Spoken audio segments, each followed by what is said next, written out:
안녕하십니까. 글로벌 모니터 안근모입니다. 캐나다 중앙은행이 정책금리를 2.75%로 25bp 인하했습니다. 트럼프 관세 공격을 받은 날의 첫 중앙은행 리액션이란 점에서 주목할 만한 요소들이 있었습니다. 티프 매클럼 캐나다 중앙은행 총재는 경제가 새로운 위기에 직면해 있다고 현 상황을 규정했습니다.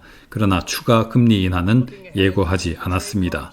소비와 투자, 고용 등 경제 활동이 위축될 전망이지만 중앙은행이 돈을 풀어서 대응하기가 쉽지 않습니다. 무역전쟁 과정에서 물가가 상승 압력을 받을 수도 있기 때문입니다.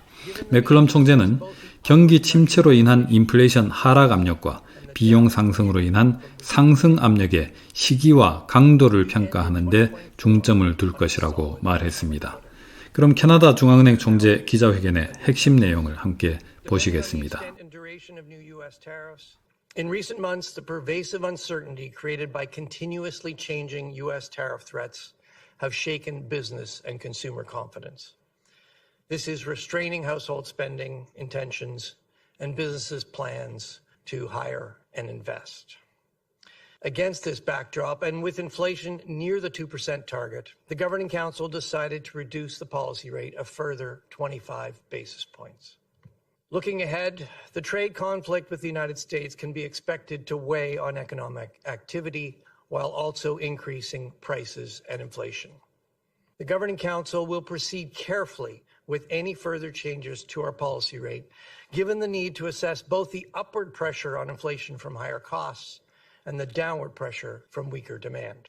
We ended 2024 on a solid economic footing. We are now facing a new crisis. Depending on the extent and duration of new U.S. tariffs, the economic impact could be severe. The uncertainty alone is already causing harm. Monetary policy cannot offset the impacts of a trade war.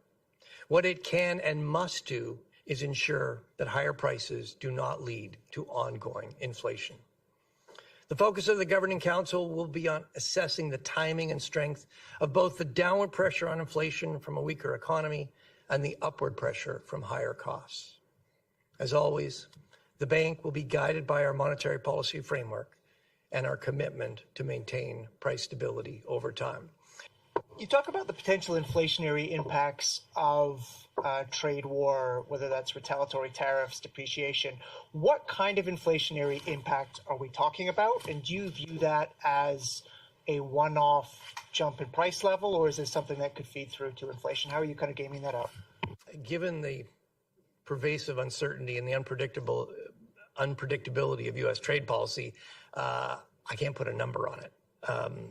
The scenario is changing every day with new announcements, literally every day. We were very clear in identifying a number of channels. The Canadian dollar has depreciated. If you're a business importing machinery and equipment, if you're importing goods from the United States, a weaker Canadian dollar means they're going to be more expensive in Canada. Obviously, retaliatory tariffs puts an extra charge on U.S. goods coming into Canada. That adds costs. The other thing we're hearing from businesses is that the uncertainty itself is adding costs. I mean, businesses are looking for new suppliers. They're holding extra inventory. They're looking for new markets for their goods. That all entails new costs. So there are a number of new costs that businesses are facing. And ultimately, those will get passed through to the prices that Canadians face. There's quite a bit of uncertainty about how quickly that happens.